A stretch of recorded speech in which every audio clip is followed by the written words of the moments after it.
வாங்க எல்லாருக்கும் வணக்கம். வாழ்க வளமுடன். இன்னைக்கு முட்டை குழம்பு செய்ய போகிறோம். எப்படி செய்கிறதுன்னு பார்க்கலாம் வாங்க.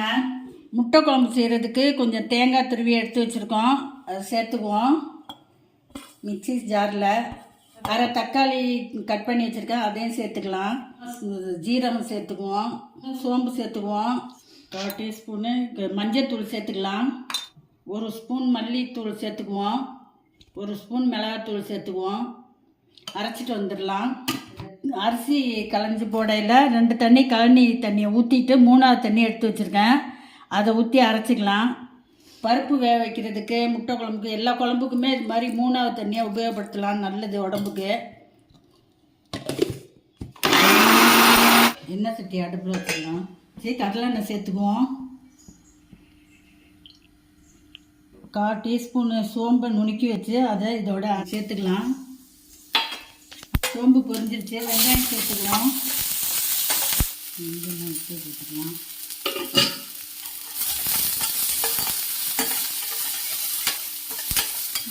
நல்லா வெங்காயம் செவந்து வந்துருச்சு. தக்காளி ஒரு அரை தக்காளி கட் பண்ணி வச்சுருக்கேன், அதையும் சேர்த்துக்கலாம். கறி குழம்பு சுவையில் நல்லா இருக்கும் இந்த குழம்பு. நீங்களும் செஞ்சு பாருங்கள். கருவேப்பிலை கொஞ்சம் சேர்த்துக்கலாம், ஒரு கொத்து. அரைச்சி வச்ச தேங்காய் பேஸ்ட்டு எல்லாம் போட்டு அரைச்சது எல்லாத்தையும் சேர்த்துக்குவோம். அதோட நல்லா கொதிக்கட்டும். கொதிச்சோடனே முட்டை எடுத்து சேர்த்துக்குவோம். அதோட இப்போ காமிக்கிறேன். தக்காளி வெங்காயம்லாம் வதங்கையில கொஞ்சம் உப்பு சேர்த்துருக்கேன், அதோட இப்போ கொஞ்சம் சேர்த்துக்குவோம். அப்புறம் உப்பு எப்படி இருக்குன்னு பார்த்துக்கிட்டு வேணா ஆட் பண்ணிக்கலாம். நல்லா குழம்பு கொதிச்சு வரட்டும், அப்புறமா தான் முட்டையை சேர்க்கணும். உடச்சி ஊற்றிக்குவோம். அதில் சமயத்தில் டைரெக்டாக ஊற்றினோம்னா வீணாக போன முட்டையெல்லாம் இருக்கும். அதனால இந்த மாதிரி டம்ளரில் ஊற்றிக்கிட்டோம்னா தெரியும் நல்ல முட்டையெல்லாம். இப்போ குழம்புல சேர்த்துக்குவோம். அது மாதிரி ஒவ்வொரு முட்டையும் உடச்சி டெஸ்ட் பண்ணி பார்த்துட்டு தான் ஊற்றணும்.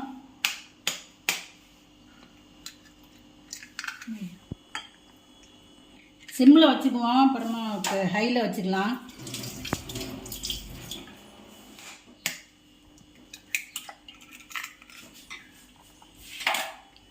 முட்டை எல்லாத்தையும் சேர்த்தாச்சு.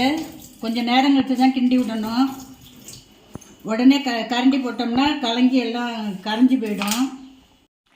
ஒரு 3 நிமிஷம் வரைக்கும் அப்படியே உடச்சி ஊற்றிட்டு 3 நிமிஷம் கழிச்சு இப்படி பரட்டி விட்டுக்கலாம். ஒவ்வொரு முட்டையும் இந்த மாதிரி பரட்டி விடணும். ஒரு 2 நிமிஷம் கழித்து ஆஃப் பண்ணிடுவோம். அப்படியே வேகட்டும். கறி குழம்பு சுவையோடு கூடிய முட்டை குழம்பு ரெடி ஆகிட்டு.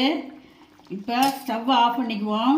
ஆஃப் பண்ணிவிட்டு ஒரு கொத்து கருவேப்பிலை உருவி வச்சுருக்கேன், அதை சேர்த்துக்கலாம். கொஞ்சோண்டு மல்லி இலை சேர்த்துக்குவோம்.